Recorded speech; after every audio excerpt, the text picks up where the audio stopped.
Hello, hello, hello. Today we're going to be talking about a little bit of Ukraine, a little bit of the Chinese lockdowns. Probably going to end up on more of a positive note. We got some precision fermentation, which is kind of cool. New high-tech protein stuff there.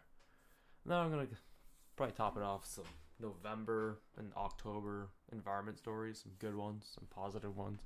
Got a couple bullet points here that are not too bad there. So anyways, gotta head off over to Ukraine and the whole Russia situation. Obviously, Russia's fucking up.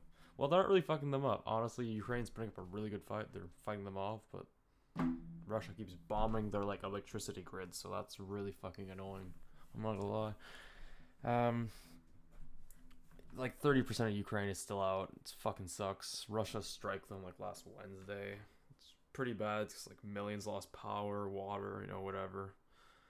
Um, 3 nuclear stations had to be turned off because of this shit, so that's even more electricity that they're gonna lose. It's kind of fucking bullshit. They shelled a city in the south that killed 7, wounded 21. That's obviously some more dog shit on Russia's part, and they say it's all tactical, it's all nice, but Ukraine keeps saying these are war crimes or whatever, which whatever. It's kind of trash. I think Russia should fuck off, but it is what it is. They bombed a fucking maternity hospital. So fuck them, obviously. A baby died. She literally watched the firemen like pull the baby out of the rubble, like the corpse. It's super fucked up. Um, yeah, they just keep bombing them, and yeah, they're calling Putin a fucking terrorist at this point, which I think they have been for a while. It's getting pretty wild. He said he's doing military operations, but then he just bombs civilians, so it's fucked up. Since the beginning of I think this year, there's like 15k people fucking missing. It's a lot of people, and at this point, they've bombed so much of their electricity grids that from space in the satellites and stuff, like Ukraine is like a dark patch on Earth. Like it's no light pollution whatsoever. So I wish the best for Ukraine. Rest in peace to everybody that's dead and keeps dying from all this bullshit or is gone missing. Hopefully they can be found, or hopefully they're just somewhere just unaccounted for. They're good. China's lockdowns. We all know their whole zero COVID regime. It's fucking dog shit. Um, it is what it is, right? It's they keep locking down different apartments now, so they're doing one apartment at a time or a couple. People see like other apartments getting locked down and like shit, I'm probably next. I'm assuming most people have a nice little reserve of food and stuff, because once they lock you down, like it's poof, you're locked down. You can't leave for like days or even weeks. Like recently it was literally 7 days before they could leave again. That's like, imagine out of nowhere you're just there and it's like, nope, you can't leave your building anymore. Well, what the fuck? What if I didn't have food? It's not super great. um the subways are a good indication of how much they're getting locked down. I'm obviously gonna butcher this name. It's Chongqing or something. CHONGQING. They've seen 99 less traffic in the subways from a year ago. 99%. That's fucking insane. That's like there's nobody there. They got another city also in the south, I believe. I'm not 100% sure, called Gangzhou or something. Gangshu, I don't know. They lost 65%, so not as bad, but still quite a big hit. Um, they're also complaining that the seniors aren't getting vaccinated as much in China, I guess. So apparently the US and Singapore have more vaccinated seniors than China, and they're the ones with the whole 0% lockdown thing, so that's kind of strange, but we'll just leave it at that, I guess. Anyways, let's go on to a more positive note here, right? We got some fun stuff here with the whole precision fermentation stuff. So basically, what they're doing is they got this bacteria slash microbe type thing going on. And they're obviously fermentating it, but it uses hydrogen and methanol to do it. So you got water, carbon dioxide, and a little bit of fertilizer, and you can make some flour that has that's 60% protein. Now, 60% protein is actually not too bad, because if you compare it to like soybeans, kidney beans, or chickpeas, soybeans is 37%, kidney at 27, and chickpeas at 20%. That's like double to triple all these, and these are pretty stable protein foods that you can get at the grocery store for relatively cheap when you buy them in a nice little batch there. So protein wise, that's pretty good. And yeah, they say it could make a better replacement. So the whole vegetarian vegan trend for like meat, fish, milk, and eggs and all that stuff to replacement. The replacement foods. This could be a nice alternative. It offers a lot of protein compared to other shit, which is solid. They even compared it. They already, they crunched some numbers and stuff like that. It would use 138,000 to 157,000 times less room than beef and lamb productions for the same amount of protein. That is a big fucking difference, and that would be a lot of methane cut. So, we'll see. It obviously has.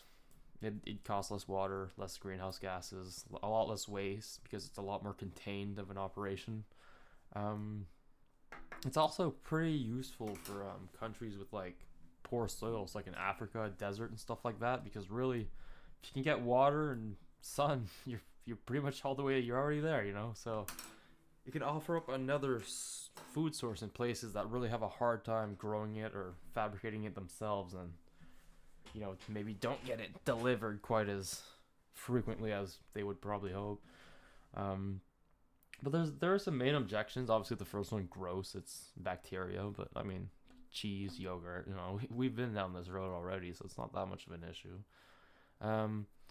They're already saying like, they could just mass produce this into processed food. So like, Burger King could start using this shit. They could just start giga processing it a lot, and people fear that, I guess, but.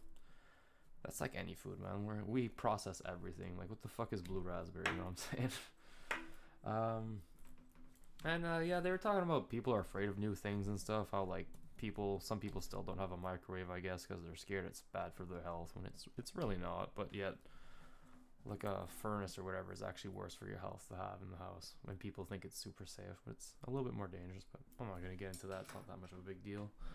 And I think I'm gonna go to my last segment, was just some positive environment stories. It's we've got a couple good ones written down here. So I guess plants are evolving. I guess kind of evolving. I don't really know how to call it. They use a specific word. I'm not gonna go find it, but it's basically they weren't necessarily changing their DNA via evolving, but they were just reading it differently. So they're like adapting to climate change without changing their. They're basically getting smarter about adapting to climate change, which is good for all of us, because that's something, if plants want to do that by themselves, that's great. Saves us some work, I guess. Another pretty sick thing, these are all in November, by the way, as well, these ones I'm reading out here. I'm going to go into October a little bit later, because there was a lot on this article that I was reading here. The black-naped pheasant pigeon was rediscovered in Papua New Guinea.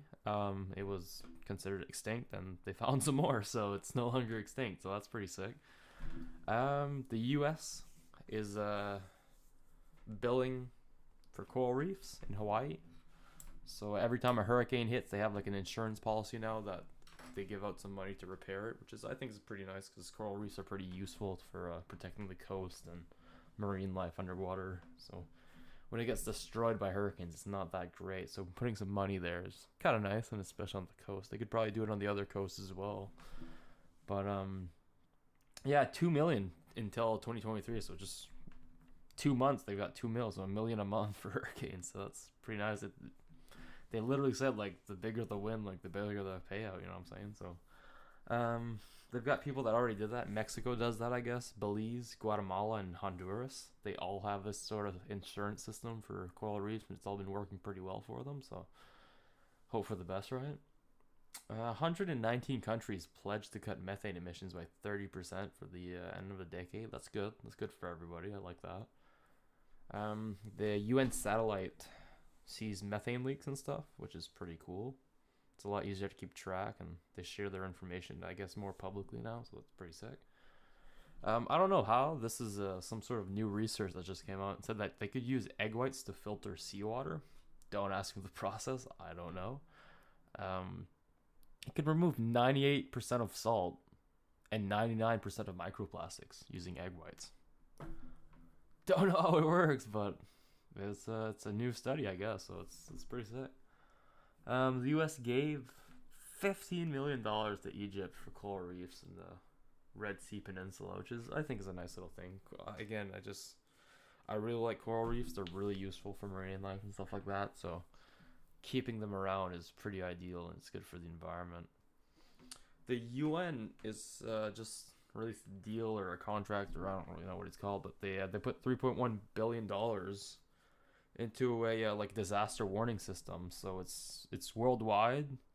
It'll probably be used more for like poorer countries that don't really have good systems to predict natural disasters that end up always tragically killing many people.